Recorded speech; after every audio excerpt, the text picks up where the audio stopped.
mahilig pa din ba ang babae kahit nabuntis na? Kung gusto mong malaman, panoorin mo itong video na ito. Pero bago yan, kung hindi pa ako subscribers, tingnan mo po muna. Click mo na po muna yung subscribe button. Maraming salamat. God bless po. So, malibog pa rin ba ang isang babaeng buntis na? Ang sagot po dyan ay yes.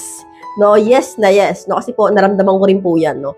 Kapag po ang babae, no, nasa paglilihi time pa lang, no, first trimester, ibig sabihin yung 1 to 3 months, no, yung po yung tinatawag na first trimester, mahilig pa rin po yan, no, kahit po, yung mga time na yan ay antukin at tabad siya, no, gustong-gusto pa rin po niya nagpapagerger. Ngayon, kapag dumating na po siya sa second trimester, yung 3 months to 6 months, mahilig pa rin po yan.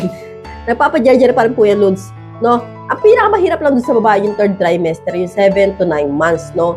Kasi po, Lods, malaki na po yung tiyan niyan, eh. So, hirap na po yung gumalaw. So, nandiyan po yung hirap po siya tumayo, hirap na siyang matulog, hindi na po niya kayang tumihaya. So, ang tulog niyan laging patagilid na lang. So, kaya po, ang babae, sa mga ganyan time, Lods, mahilig pa rin yan, pero nasa patigilid position na lang. So, hindi na kaya yung patihaya kasi masakit po yan sa tiyan. So, kapag po ang babae ay nakatihaya, lalo na kung nasa third trimester na, masakit po yan, no? Parang banat po yung bata sa loob. So, ang gagawin po niyan, laging patagilid po talaga yan kung magyayaya sa'yo.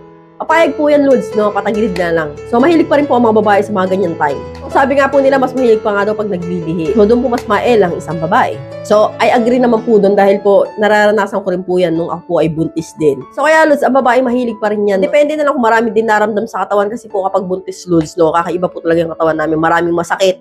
Lalo na kung malapit ng mga anak, no? At syempre, Lods, no, depende rin po yan sa situation ng babae kung high risk po siya sa kanyang pagbubuntis. So, meron po kasi, Lods, mga buntis na pinagbabawal ng doktor na may pag-gerger ng, yung mga hard na gerger. So, pwede yung mga mild lang. Yung mga padahan-dahan lang, o kaya depende sa position, hindi po pwede yung hard, no? So, kaya po, Lods, depende rin po yun sa babae at sa katawan niya, no? So, kaya kailangan, Lods, mas maganda tanongin niyo po muna siya kung nasa mood ba siya o ganado ba siya. So, hanggang dito lang po tayo, mga Lods. I hope you learned something new in this video. More videos to come. So, stay connected and see you again to my next video. God bless. Bye-bye!